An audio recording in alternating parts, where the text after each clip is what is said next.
আসসালামু আলাইকুম। ক্যামব্রিজ স্কুলের পক্ষ থেকে অনলাইন ক্লাসে স্বাগতম। সুপ্রিয় শিক্ষার্থীরা, আশা করি সকলেই ভালো আছো, সুস্থ আছো। আজকে যে বিষয়টি আমরা শিখব অত্যন্ত গুরুত্বপূর্ণ এবং অষ্টম শ্রেণী থেকে শুরু করে নবম, দশম এবং উপরের ক্লাসগুলো তো আমাদের কাজে লাগবে। বিষয়টি হচ্ছে বৃত্ত। এটা নবম, দশম শ্রেণীতে আমাদের অষ্টম অধ্যায়ে রয়ে গেছে। এই বৃত্ত থেকে আমরা যে শিখন ফলগুলো জানব, প্রথমে এই বৃত্তের ব্যাস কাকে বলি, ব্যাসার্ধ কাকে বলি, জ্যা কাকে বলি, এটা শিখব। এবং বৃত্তের কেন্দ্রস্থ কোণ কী, বৃত্তস্থ কোণ কী, এটাও আমরা জানব। এরপরে এই বিষয়গুলো দিয়ে আমরা একটা উপপাদ্য শিখে ফেলব যে বৃত্তের একই চাপের উপর দণ্ডায়মান কেন্দ্রস্থ কোণ বৃত্তস্থ কোণের দ্বিগুণ। তাহলে এবার আমরা একটা বৃত্তচিত্র অঙ্কন করতে পারি।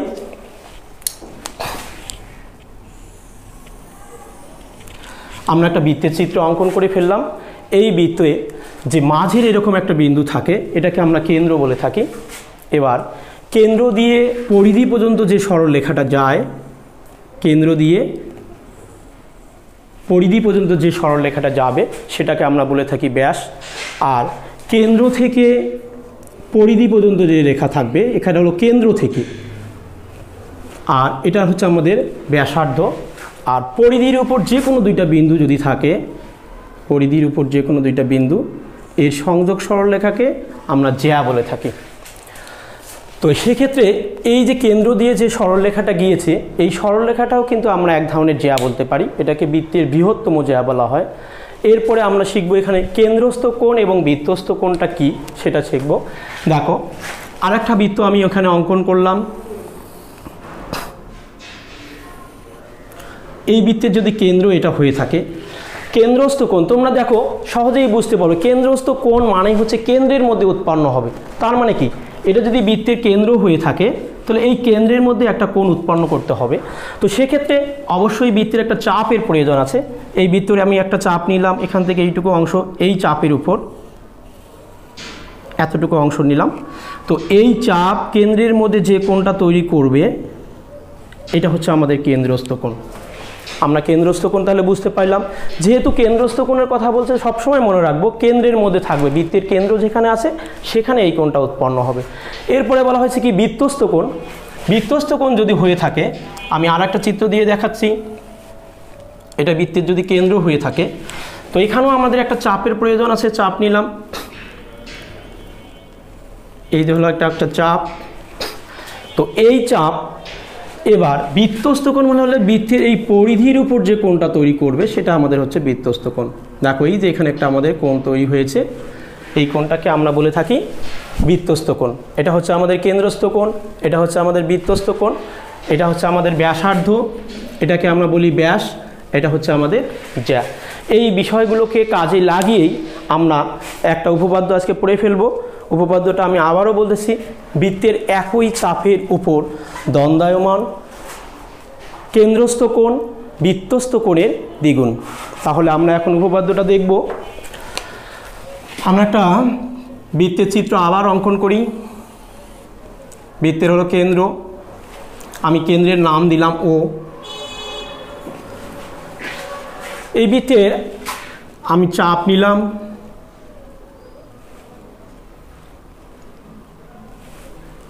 এখানে একটা বিন্দু নিলাম আমি এ। তো এই যে আমরা বললাম কেন্দ্রস্থ কোণ, এটা হলো আমাদের কেন্দ্রস্থ কোণ। এখানে নাম দিলাম আমি বি, এটা নাম দিলাম হচ্ছে সি।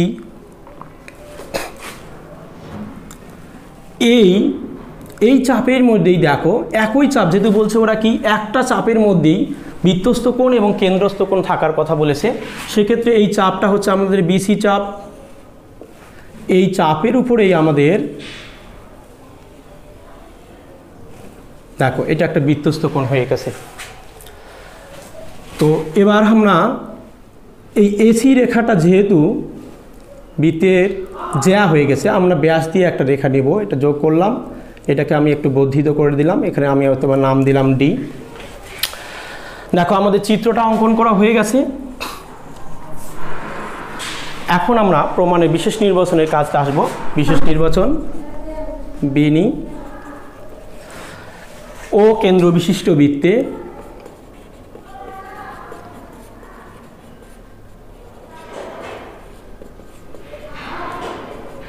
বৃত্তে একই চাপ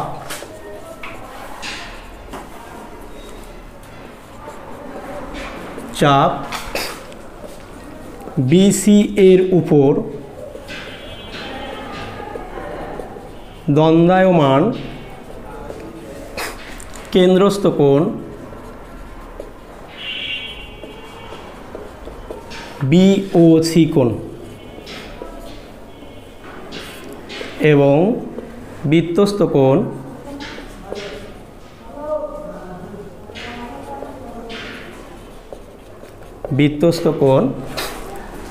বিএসি কোণ।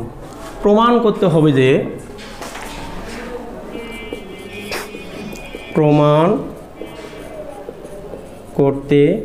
হবে যে বিওসি কোণ ইকুয়াল টু 2 ইন্টু বিএসি কোণ। এটা আমাকে প্রমাণ করতে বলেছে। প্রমাণ করানোর জন্যে আমাদের কিছু অঙ্কনের কাজ হয়েছে। এখানে অঙ্কনে আমরা কি কাজ করেছি, অর্থাৎ এই এসি রেখা অথবা এবি রেখা দুইটার একটাও কিন্তু আমাদের কেন্দ্র দিয়ে যায়নি, তাহলেও আমরা কেন্দ্র দিয়ে একটা রেখা নিয়ে নিয়েছি, অর্থাৎ ও কমা এ যোগ করি ও সিকে বা এওকে ডি পর্যন্ত বর্ধিত করি।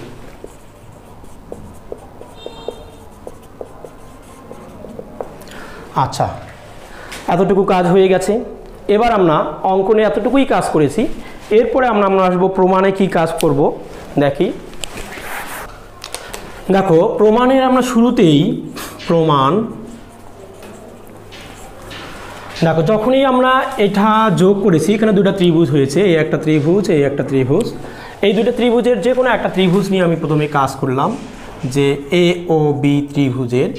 দেখো এই ত্রিভুজের আমরা কি বলতে পারি, যে এই ত্রিভুজের দেখো এইটা যদি বৃত্তের কেন্দ্র হয়, কেন্দ্র থেকে এই বিন্দু অর্থাৎ বি বিন্দু এই সরলরেখাটা, এবং কেন্দ্র থেকে এ বিন্দু এই সরলরেখাটা, দেখো উভয় সরলরেখাটাই কিন্তু সমান, কারণ এটা হচ্ছে বৃত্তের এইটা এবং এটা বৃত্তের কি ব্যাসার্ধ। সেই কন্ডিশন অনুসারে আমরা এখানে লিখতে পারি যে ও এ সমান সমান হচ্ছে ও বি। আচ্ছা, আমরা একটা বিষয় জানি, যদি বাহু সমান হয় তাহলে কোণও সমান হয়ে যাবে। তো এখন আসি, এটা যদি আমাদের ও এ বাহু হয়, তো এই বাহুর কোণ কোনটা হবে? সব সময় আমাদের এটা চিন্তা হবে যে বাহু যেদিকে থাকবে কোণ তার বিপরীত দিকে, অর্থাৎ এই বাহুর কোণ হচ্ছে আমাদের এইটা। আবার বলি, এই ও এ যে বাহুটা আছে, এই বাহুর কোণ হচ্ছে তার বিপরীত দিকে রয়েছে। তো এই কোণের নাম কি হবে? এই কোণের নাম হচ্ছে এ বি ও কোণ। ঠিক এখানে অনুরূপভাবে যে ও বিন্দু থেকে বি বিন্দু, এই যে একটা বাহু আছে, এই বাহুর কোণও হচ্ছে আমাদের এইটা। তো এই কোণের কি, এটা আমরা বলতে পারি বি এ ও কোণ। আচ্ছা, এই দুটা কোণ দেখো সমান হয়ে গেল। এখন এই যে ত্রিভুজটা আছে, এই ত্রিভুজের একটা বহিস্থ কোণ এখানে আছে। যখনই এই রেখাটাকে বর্ধিত করানো হয়েছে, তখনই এখানে একটা বহিস্থ কোণ উৎপন্ন হয়েছে। এই বহিস্থ কোণটা আমরা জানি যে ত্রিভুজের ক্ষেত্রে ত্রিভুজের বহিস্থ কোণ ওই ত্রিভুজের অন্তস্থ দুইটি কোণের যোগফলের সমান। তবে কোন অন্তস্থ কোণ? বহিস্থ কোণটা যে বিন্দুতে অবস্থান করতেছে এই কোণটুকু বাদ দিয়ে বাকি যে দুইটা কোণ রয়েছে তার যোগফলের সমান। সেই কন্ডিশন অনুযায়ী তাহলে আমরা লিখতে পারি বহিস্থ কোণ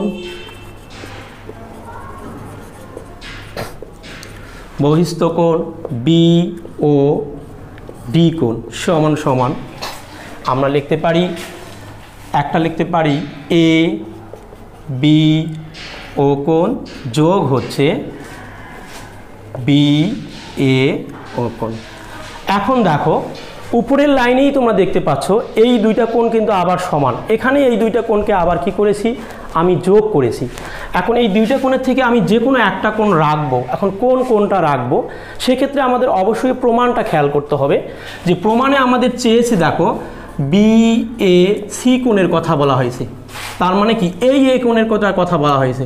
তো এই এ কোণটা যার সাথে আছে সেই অংশটুকুই শুধুমাত্র রাখবো। দেখো এখানে মাঝে আছে হলো বি কোণ, আর এখানে মাঝে হচ্ছে, তার মানে এই এটাকে আমাদের রাখতে হচ্ছে, এই বিটাকে রাখতে পাচ্ছি না।